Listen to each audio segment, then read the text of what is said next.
Jadi ngomongin FOMO, ngomongin burung, ngomongin batu akik, sebenarnya kripto dibuat, kenapa dia naik dan turun? Ya karena adanya viralitas, karena ada FOMO tadi, karena ada keramaian. Semakin orang rame, ketika ada orang yang bahkan tidak tahu menau ikut beli, maka dia otomatis akan naik, pastilah. Jadi kalau kita ngomongin perang, naik karena perang, karena inflasi, karena deflasi, itu bullshit lah.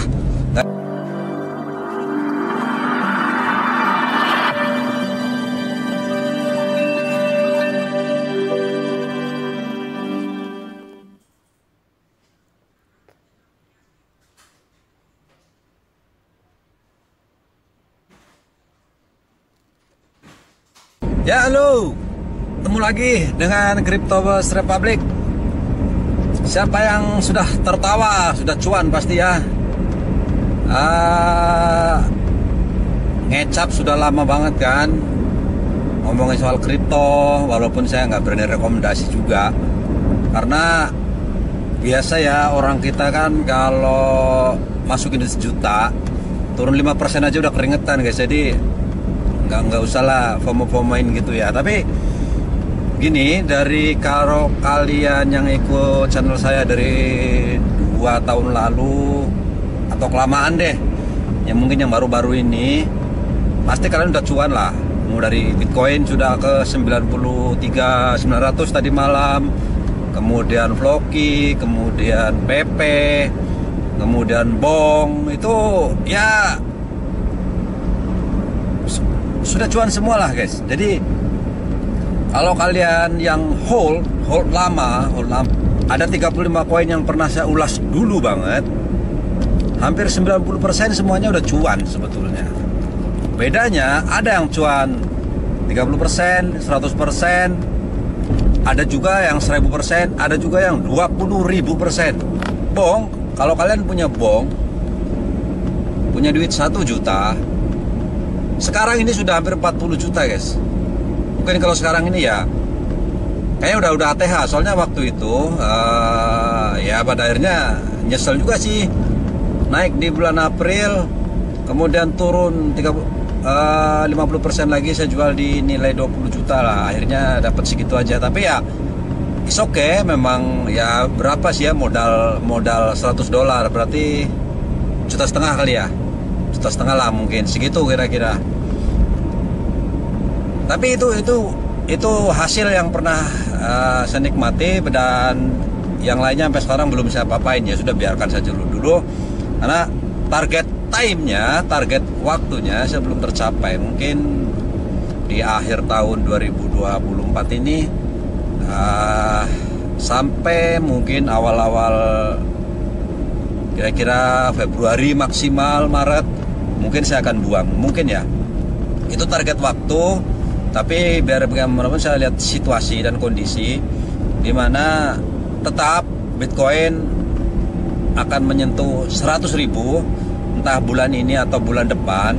Itu adalah angka psikologis dunia guys, dimana angka 100.000 adalah angka psikologis bahwa orang-orang sedunia, terutama yang di luar negeri sana, akan melihat wow, luar biasa gitu ya.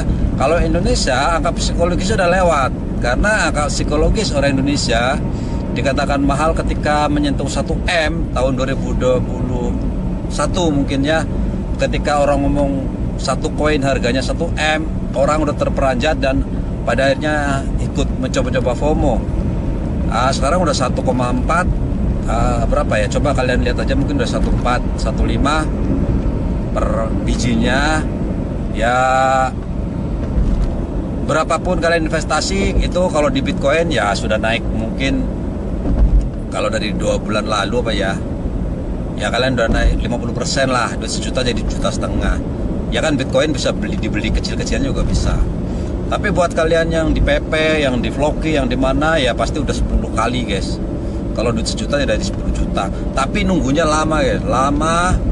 Dan juga satu hal yang sangat sulit bagi banyak orang, ketika orang mau membeli dengan uang yang susah payah dicarinya, duit 1 juta, dimasukinya beli koin, kemudian naik ke angka 3 juta, 5 juta, itu sudah sangat luar biasa. Pasti pengen menjualnya guys. Jarang sekali, jarang lah ya, orang-orang retail kecil-kecil yang duitnya ngepas, yang nyari duit sedikit demi sedikit, dari 1 juta naik ke 10 juta atau 20 juta, yang dia ngelihat terus menerus tidak dijual, itu jarang. Memang sangat jarang. Mau nggak mau pasti secara psikologis naik aja langsung jual, takutnya nanti turun lagi. Ya itu memang seperti itu. Jadi yang banyak duitnya sebetulnya adalah orang yang memang beli lupa, tiba-tiba pas ngeliat, ih, gede nih gitu. Mungkin yang seperti itu sama kayak saya dulu waktu bong, kan kita cuman 1 jutaan gitu, 1 juta, tiba-tiba yang nggak tahu nggak gimana, pokoknya tato, duh, kok naiknya gila-gilaan gitu. Nggak lama ya, jual juga gitu. Nah tapi itu di April kemarin ya, jadi ya udahlah, udah tahun ini udah lewat.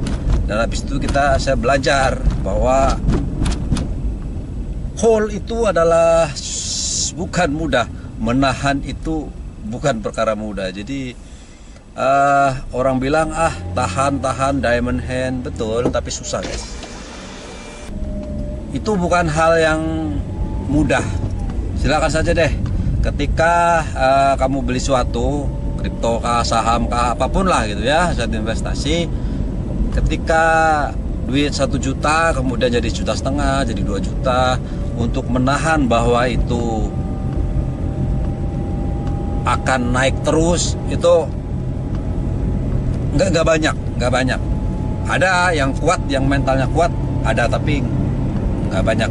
Padahal yang duitnya pasti akan banyak adalah ketika dia beli di bawah, kemudian dijual di harga setinggi-tingginya. Nah, itu adalah orang-orang yang mungkin memang duitnya lega, longgar, atau dia punya keyakinan penuh. Makanya untuk membeli aset kripto ini atau saham atau apapun, itu gunakan uang yang memang bukan sengaja disimpan untuk anak sekolah, untuk bayar apa, itu jangan, emang itu nggak boleh. Dan pasti akan gagal kalau di situ, karena bukannya kamu akan hidup tenang, nyaman, tapi malah selalu gelisah setiap hari. Gimana ceritanya nabung, punya duit, sudah merasa tenang buat bayar sekolah bulan depan, tahun depan, begitu dimasukin ke situ, naik turun naik, kayak menakutkan guys. Jadi sebaiknya kalau mau beli kripto, seperti yang sudah pernah saya ulas itu, gunakannya 10% dari uangmu sudah. Misalnya gajimu 1 juta, pakainya 100.000. 100.000 duit apa? Anggap aja ban motor kempes, ternyata harus ganti ban dalam, apa segala macam, 100.000 sudah. Anggap aja itu duit hilang. Kalau kamu yakin dengan sesuatu, beli, sudah. Jadi 100.000 ini tidak akan mengganggu hidupmu, nggak akan. Ternyata kamu gajimu 10 juta, masukkan 1 juta. 1 juta tidak akan mengganggu hidupmu, tidak akan membuat kamu gelisah. Karena mungkin bagi kalian yang gajinya 10 juta ke atas, pasti secara biaya hidup, secara gaya hidup, pasti kan sudah relatif tinggi ya. Kalau udah tinggi, yang ngeluarin duit 1 juta itu jadi suatu hal yang biasa saja. Apalagi gaji di atas itu, dengan kalau yang gaji di atas itu, pendapatan itu, saya rasa mereka udah tahu lah, udah paham lah ya di dunia investasi. Nah, masalahnya adalah ketika orang dapat duit entah dari mana, itu karena saking FOMO-nya, karena saking pengennya, dia harus jual sesuatu, harus minjam, harus apa segala macam gitu. Jadi memaksakan diri bahwa ketika uang saya masukkan kripto, ke saham, ke reksadana, kemana-mana, itu seolah-olah akan mendapatkan kembalian yang begitu cepat dan menutup apa semua yang kita masukkan tuh nggak bisa. Kripto, saham, semua panjang-panjang, lama-lama guys, bertahun-tahun. Jadi kalau kalian mau masuk, yakinkan dulu, yakin betul bahwa kamu sudah siap masuk. Nah, sebetulnya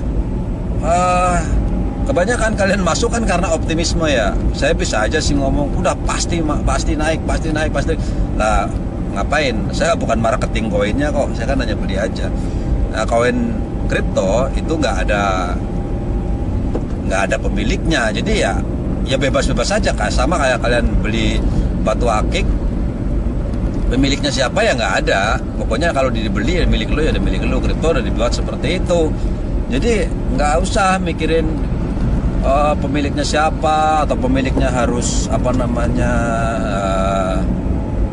promosiin dan lain-lainnya. Itu bukan tanggung jawab dia lah. Ya mungkin secara tanggung jawab mungkin iya dia, tapi yang mempromosiin banyak adalah mereka yang punya kepentingan.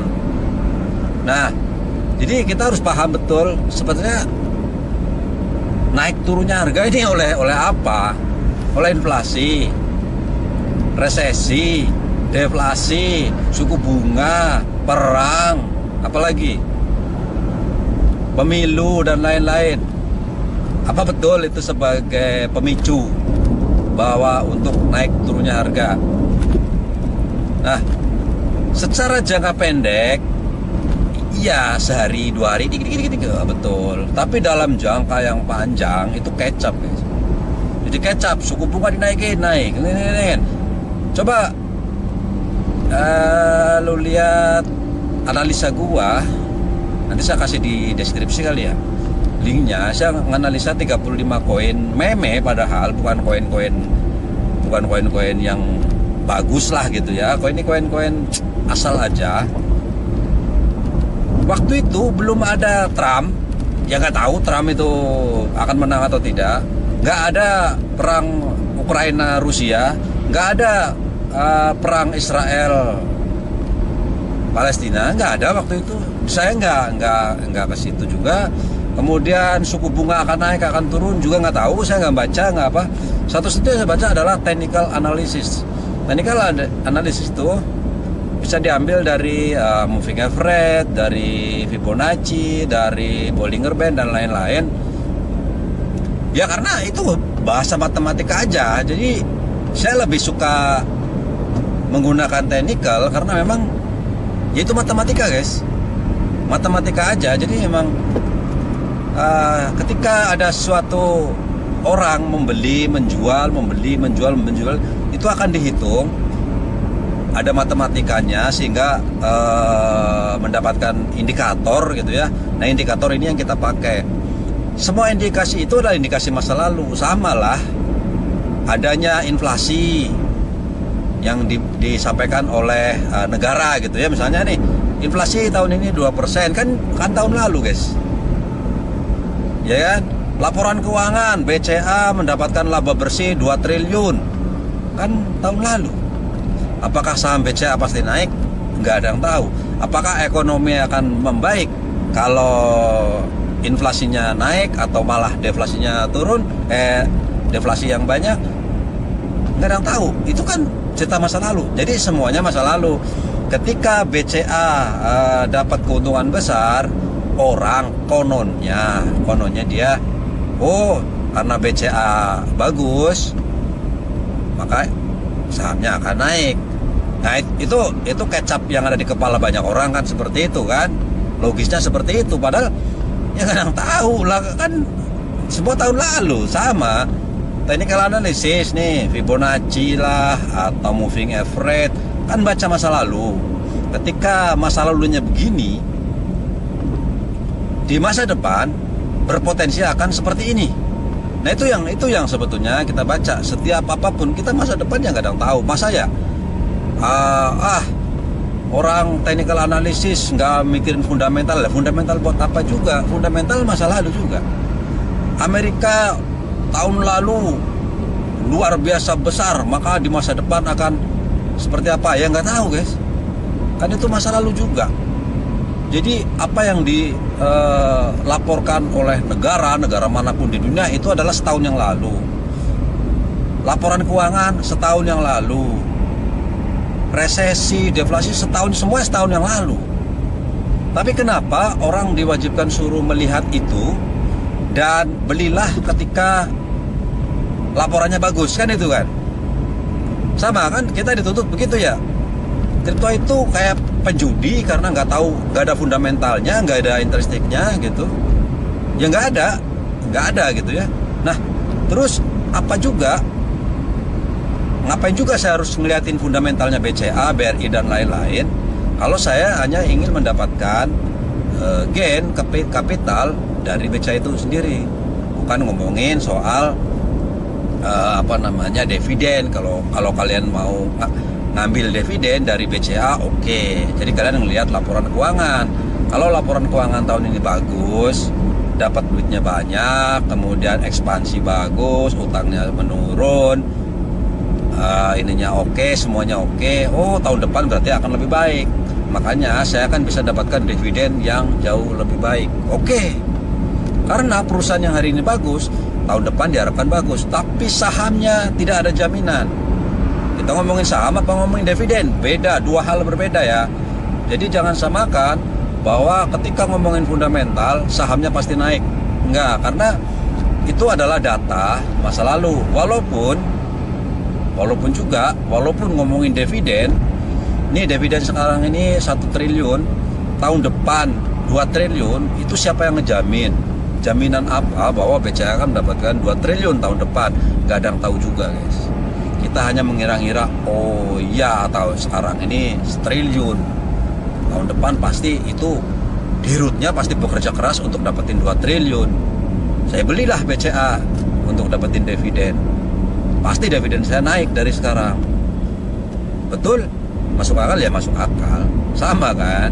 Nah, sama ketika kita ada laporan utang negara sekian, inflasi sekian, pengangguran sekian, ini sekian tahun lalu nih, tiba-tiba kita harus memperkirakan bahwa ekonomi akan bagus. Maka saya harus berbisnis, saya harus masukkan duit ke negara tertentu dengan banyak. Saya mau bikin bisnis A sampai Z yang gede-gede, karena dari laporan ini tahun depan pasti akan bagus nih ekonominya, nggak ada masalah gitu.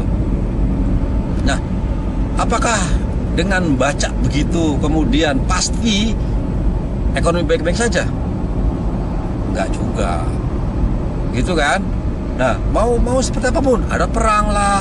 Dengan ada perang, ini akan berkurang, ini akan menurun, permintaan barang A melonjak, permintaan barang B malah anjlok, dan lain-lain lah. Itu perang. Dengan hitung-hitungan perang ini semuanya akan mempengaruhi semuanya. Maka gua akan menentukan begini, apakah itu juga akan begitu? Enggak juga. Nah, technical analysis yang dipakai dalam kripto ya sama begitu. Intinya adalah technical itu adalah data masa lalu. Ya misalnya candlestick kan cuman hanya garis vertikal aja kan, berpindah-pindah. Kalau candlestick dengan time frame 1 menit ya artinya 1 menit dia ganti. Di situ ada harga, orang beli, orang jual, orang sell stop, dan lain-lain. Di situ ada banyak ininya. Itu data yang ada di market yang sudah terjadi. Yang belum terjadi kan kita nggak tahu. Hari kan hijau nih, cik naik terus, naik hijau merah aja terus gitu. Apakah menit kedua akan hijau dan naik lagi? Ya kita nggak tahu.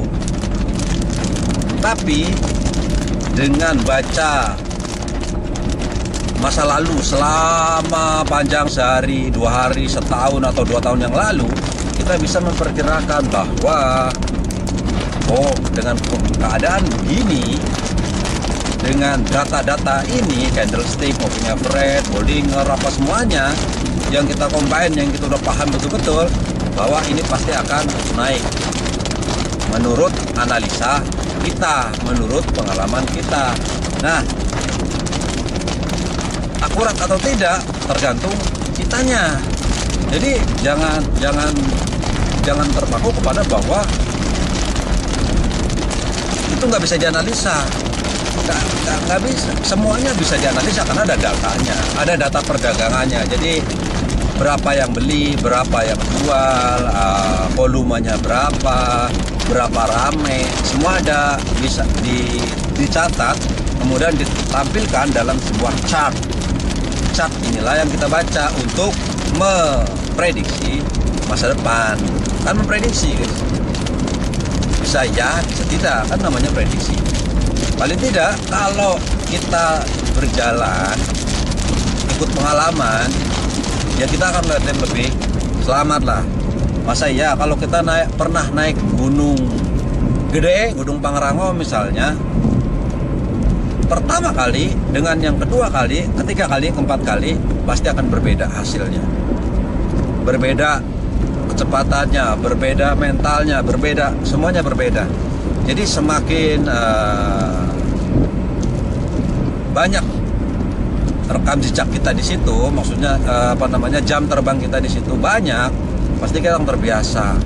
Kemudian kalaupun kita baru tapi kita mau belajar dari pengalaman orang lain, salah satunya tadi data itu kan pengalaman orang lain. Sama, sebelum kita naik gunung kita baca dulu petanya, mapnya, persiapannya, apa-apa yang dibawa, apa halangannya, apa yang kemudian terjadi dan lain-lain, sehingga kita persiapkan nih bahwa untuk naik ke Gunung Pangrango kita harus A sampai Z ini. Nah, seperti itu sama juga. Jadi untuk trade, untuk beli sesuatu, untuk investasi juga harus begitu, baca juga gitu ya. Karena memang di kripto itu berbeda dengan di saham. Kita masih ngomongin soal perusahaannya, ngomongin soal apa yang dia kerjakan, fiktif atau tidak dan lain-lain. Kalau di kripto ya nggak ada kripto orang. Seperti yang saya bilang sebelumnya, kripto itu sifatnya decentralized, nggak ada terpusat. Lu kalian ketik bikin token, masukin, daftarin ke DEX, ada saya di situ, udah nggak perlu nyuruh nggak perlu izin siapa, udah jadi lu punya koin kripto, tinggal lu jualan aja sono gitu ya. Jadi lu mau udah dijual, udah laku, tinggal pulang ya sudah, ya ngapain memang lu bikin batu cincin banyak, ada 1000 batu cincin, kemudian bawa ke pasar jual, udah habis, sudah kan, terus lu mau ngapain, tanggung jawab kan udah selesai. Lu bikin sesuatu, jual, udah laku, udah itu aja sih. Soal hati cincinnya yang tadinya saya jual 1000 kemudian harganya 100.000, bukan urusan gua lah, itu urusan pasar aja gitu ya. Sama aja kripto juga gitu. Jadi harus buka mindset dulu lah kalau kalian mau ke kripto ya. Ya jadi biar kita paham juga bahwa dan memang kripto itu nggak ada perusahaannya. Kemudian juga ini dunia bebas. Nanti kalian ngedengar orang lain mengucap ini A sampai Z, kemudian kalian rugi nyalahin orang lain. Itu nggak begitu. Begitu kalian dulu beli batu cincin seharga 500.000, lagi rame-ramenya, sekarang dijual harga 10.000, nggak laku-laku, terus kalian nyalain orang lain. Atau dulu kalian pernah beli burung kenari seharga 500.000, sekarang mau jual 50.000, nah terus nyalain orang lain juga. Atau apalagi lah, banyak hal-hal yang seperti itu ya, yang mereka beli sesuatu yang sedang ramai, sedang FOMO. Jadi ngomongin FOMO, ngomongin burung, ngomongin batu akik, sebenarnya kripto dibuat, kenapa dia naik dan turun? Ya karena adanya viralitas, karena ada FOMO tadi, karena ada keramaian. Semakin orang ramai, ketika ada orang yang bahkan tidak tahu menau ikut beli, maka dia otomatis akan naik, pastilah. Jadi kalau kita ngomongin perang, naik karena perang, karena inflasi, karena deflasi, itu bullshit lah, nggak ada ceritanya. Ada cuman naik shit, habis itu turun lagi, itu para trader ya. Kalau kalian trader jangka pendek ya, tapi kalau dalam jangka panjang nggak bisa. Jadi untuk menaikkan sebuah harga batu akik itu butuh effort, guys. Kalian bisa nggak menaikkan batu akik kembali sampai seharga yang pernah saya beli 2 juta batu cincin, saya nggak suka batu, saya nggak suka cincin, saya nggak suka itu, dan saya nggak ngerti. Ketika dulu ramai sekali, harga 2 juta dibeli, guys. Kenapa? Harga itu udah melambung gitu, sama seperti itu. Zaman burung kenari, saya nggak suka burung, saya nggak pernah pelihara burung, saya nggak pernah apa, orang pada beli. Saya beli burung kenari 300.000. Ya ada sampai rumah, ada yang mati, kemudian bahkan terbang, lepas gitu. Nah, ya seperti itu. Siapa sih yang menggerakkan itu? Yang menggerakkan harga? Ya banyak orang ini. Ketika ada sesuatu yang wow, berita yang luar biasa besar, saking besarnya orang yang tidak tahu menahu ikut beli, itulah yang meledakkan harga sebetulnya. Di dalam kripto, di dalam saham, di dalam apapun, hanya mempermainkan itu saja. Siapa yang punya kepentingan itu? Siapa yang bisa menggerakkan pasar? Tentu saja mereka yang punya duit di luar sana, yang luar biasa besar ini. Kalau saya mau menggerakkan pasar BCA, BCA itu berapa triliun dia punya market cap, mau saya jual gunung pun nggak cukup untuk menggerakkan begitu saja, dan nggak bisa. Satu-satunya untuk menggerakkan adalah dengan beramai-ramai. Kita harus beramai-ramai, dan bagaimana cara supaya beramai-ramai? Ya tinggal diberitakan aja, diberitakan di sosmed, di TV, di koran, di mana-mana. Biarkan orang terbuai dengan harapannya, biar orang FOMO, biarkan orang yang tidak tahu apa-apa, tidak ngerti saham, tidak ngerti kripto, itu terpaksa ikut membeli. Sama kayak saya dulu membeli batu akik dan burung kenari gitu. Enggak, hobi burung kagak, ngerti batu juga kagak, pokoknya ikut beli. Karena itu menaikkan harga, guys. Jadi memang membuat harga itu menjadi tinggi. Ya pada akhirnya drop ketika orang sudah pada titik jenuh.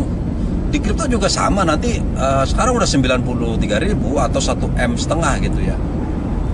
Akan naik, kemungkinan akan naik lagi. Karena apa? Karena viralnya belum kemana-mana, jadi viralnya masih nanggung. Kemungkinan menurut perhitungan saya itu masih, menurut data masa lalu, menurut Fibonacci, menurut Bollinger Band, menurut moving average, pokoknya indikator-indikator ada di masa lalu ini, Bitcoin masih mampu untuk mencapai 100.000 atau bahkan 120.000. Masih mampu. Ya, walaupun tetap aja kayak sekarang gitu kan, 93, kemudian dia berhenti dulu gitu. Pasti begitu, guys. Semua perdagangan begitu, dia akan naik turun, dia berhenti dulu. Nanti dia akan pumping lagi, orang-orang akan mulai lagi mamping lagi, dia naik lagi, dia seperti itu. Sampai pada betul-betul ada titik di mana orang-orang itu, orang yang biasa-biasa aja, yang tidak tahu menahu itu ikut-ikutan. Udah itu nanti tandanya di situ saja. Ketika semua media udah memberitakan kemana-mana. Dan kalau kalian tanya sana sini sudah beli, nah itulah biasanya adalah titik puncaknya. Dan makanya nanti begitu kalian ikut beli, FOMO, ekspektasinya luar biasa karena beritanya luar biasa kan. Waduh, itu untung ratusan juta, untung miliaran. Lah kan yang saya beli udah dari 2 tahun lalu, 3 tahun lalu, guys. Lu jangan ngiri dong dengan apa yang saya hasilkan. Saya belinya dari 3 tahun lalu. Lu beli besok atau sekarang mungkin saya bilang tadi masih mungkin masih sampai 120.000 atau 2 M gitu ya, mungkin saya nggak tahu lah. Lagi-lagi masa depan nggak ada yang tahu. Tapi kalau damai sih bisa naik lagi. Kalian kebanyakan nanti beli di daerah-daerah sana, yang mana sebenarnya itu bukan waktunya lagi. Itu waktunya justru jangan beli, waktunya menjual. Jadi ketika temenmu pada ribut, yang tadinya nggak tahu apa-apa gitu, temenmu nggak tahu apa-apa kan, tiba-tiba pengen beli, sono kepengen ikut beli. Kemudian berita sudah di mana-mana, untung cuan apa, aduh, nah itu sudah sebaiknya jangan. Jadi menurut saya kalau sekarang beli pun jangan ekspektasi berlebihan.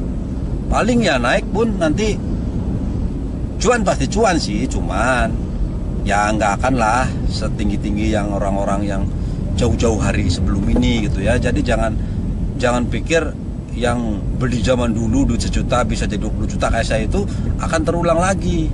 Nggak bisa. Lah 2 tahun jangan pikir beli hari ini kemudian bulan depan kamu dapat segitu. Yang ada ketika nanti ada titik jenuhnya dia akan turun. Ingat-ingat, persis seperti burung kenari dan kawan-kawannya, persis seperti batu cincin, batu akik itu dan kawan-kawannya yang harganya luar biasa, kemudian tiba-tiba jatuh, nggak ada harganya. Jadi itu saja. Ingat-ingat seperti itu. Someday kripto ini akan runtuh, pasti. Runtuhnya kapan? Nggak tahu. Mungkin tahun depan. Mungkin ya, intinya di luar sana ada orang yang duitnya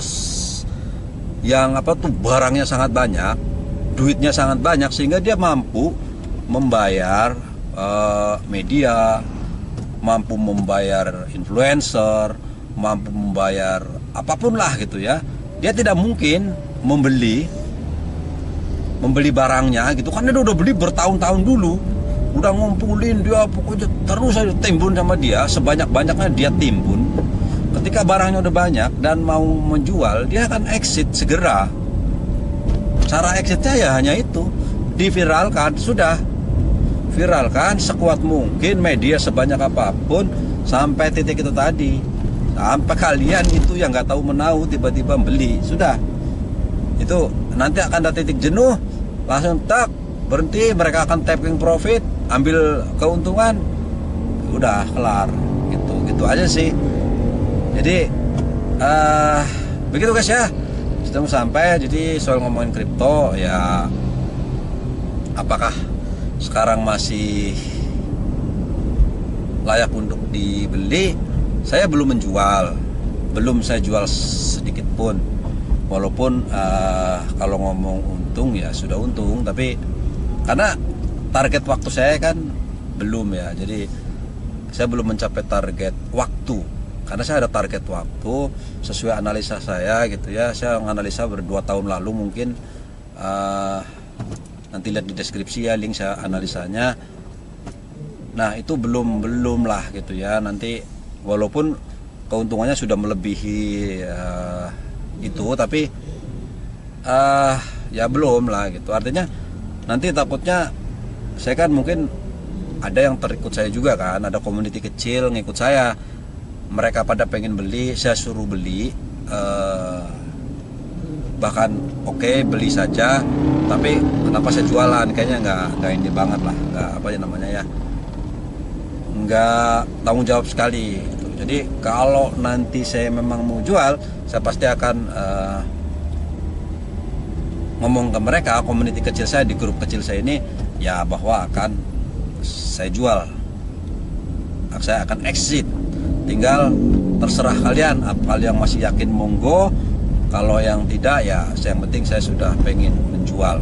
Nah untuk saat ini belum, jadi masih belum lah gitu ya. Mungkin beberapa waktu ke depan, tapi tidak lama lagi mungkin ya, tidak lama. Saya mau bukan cari titik tertingginya, tapi mungkin cari titik level